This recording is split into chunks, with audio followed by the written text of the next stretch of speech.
In June, I had the opportunity to lead my third pilgrimage to Israel. A few in attendance this morning were with our group.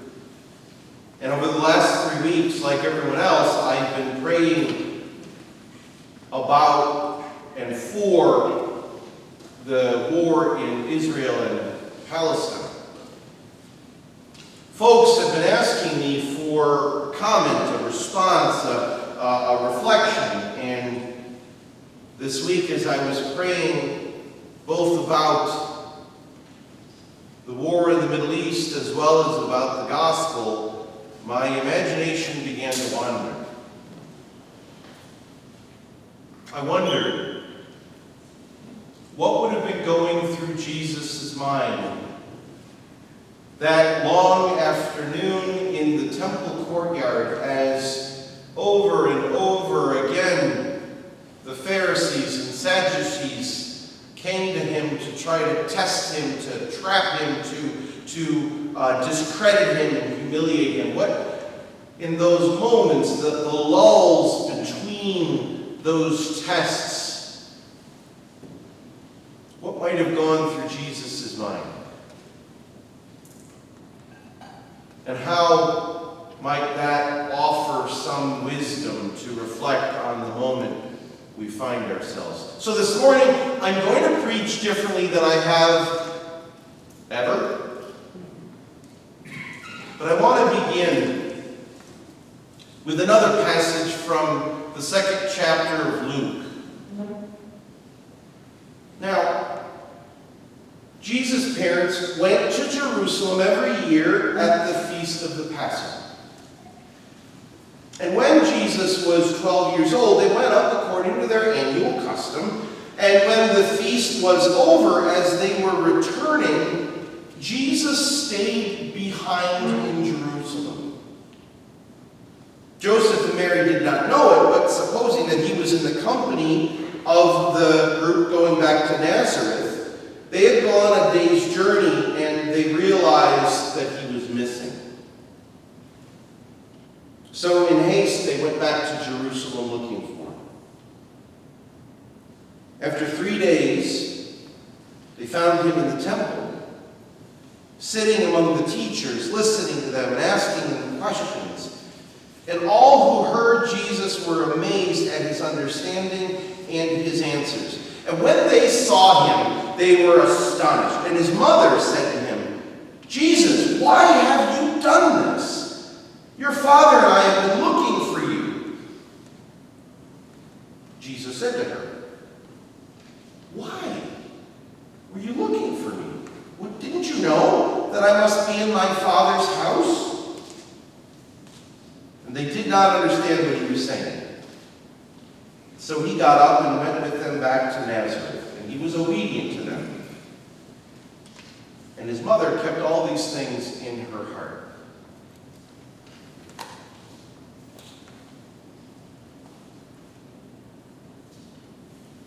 It seemed both like it was yesterday, and it seems a lifetime ago. Joseph and Mom and I, we would go every year to Jerusalem for the Passover. I remember how Joseph used to busy himself packing all of the supplies and everything we need. And Mom, she used to cook for days before we left so that we had food for the journey. Even some years, I remember, we would leave before everybody else in town, and we would go down to visit Uncle Zachariah and Aunt Elizabeth. And Mom and Joseph would sit in the house and talk with them all day, and my cousin John and I, when we were young, we'd go out in the hills and the pastures, and we'd roam around and play games all day. And maybe it was 20 or 21 years ago. It's been a while, but I remember that one year when I got had so much trouble. You see, I hadn't yet made my bar mitzvah. I wasn't yet a man. I was only a few months away, but boy, I thought I was a man. And right before we left, the morning after the feast, Mom wanted to go to the temple one last time to just say one final prayer before we left. And I went with her, and the temple, now that the feast was over, I remember it was empty. There was no one there. And so she was praying as she always did, and I just started to walk around. And I'll never forget, it was right over there. There were these scholars of the law, and there was a priest, and there was these Levites, and they were laughing and arguing and yelling at one another, animated. And I wandered over to hear what they were saying. And they must have thought I was old enough, because like I said, I wasn't yet past my bar mitzvah, but they let me join the conversation. And I started to talk with them. One thing led to another, and I was so impressed, I was so caught up in their conversation that I lost track of time. Before I knew it, Mom had left. I don't know why she left without me. I don't know what she was thinking, but I felt like the best thing for me to do was just stay here. She'd come back eventually, figure it out, and get me. But she didn't. So I stayed with the priests and Levites and the scribes. And I'll never forget, I had so many questions, and they loved my questions, and we were able to talk for days, literal days. And some of the older widows who would pray in the temple, they would bring me food, and they brought me a blanket so that I could sleep in the temple courtyard at night, and I would stay warm. And it felt like home. And I'll never forget what those elders of the law, what they taught me. They inspired me and helped me to realize in a new way that this temple was for everyone. This is where our Father lived, and all were welcome to our Father. And this was the place where the justice that God had given us was supposed to be shared with the whole world. The scholars, they taught me that Isaiah said that we Israelites, we are supposed to be a light for the world. Moses, right after they left slavery, reminded us that we Israelites were once strangers. We were once slaves, and so we're supposed to treat everybody who's downcast with the same kindness that we once knew as we were delivered from slavery.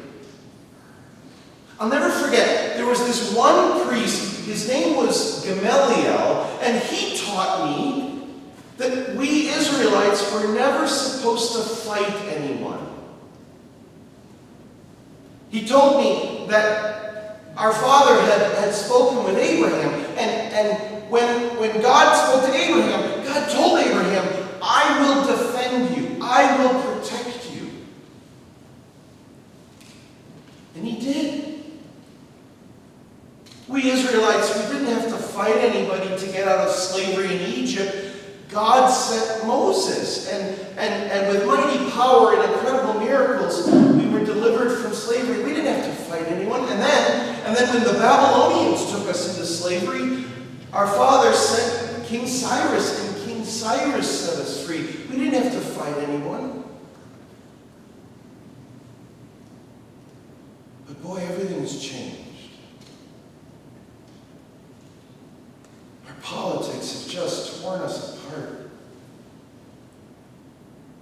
I remember 20 years ago, the elders taught me that the heart of our life was to be a blessing to our neighbors, a blessing to the world. And now, so many of those elders, their hair is a little lighter, but they're still here, and they forgot what they taught me 20 years ago. And I'm just trying to remind them of the same thing that they told me 20 years ago.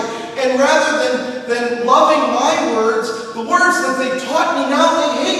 Lord. Now, look, they're plotting against me. They want to kill me because I'm reminding them of what they taught me, what's in our holy word, what our Father has been telling us from the beginning. They hate me now. They want me dead because I'm telling them what they taught me only a few years ago. How things have changed, I know we've got Pontius Pilate, and he's this tyrannical, terroristic leader, and he kills our brothers and sisters indiscriminately. He is awful.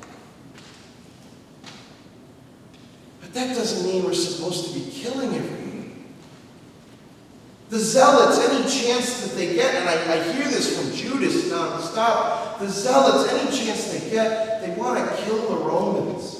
Just a few days ago, Barabbas and two of his followers tried to start a rebellion here in Jerusalem.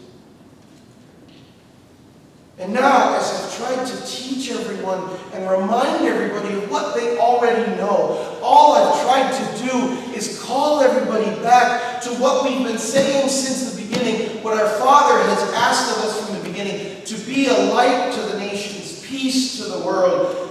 We've let our politics tear us apart. What a long afternoon.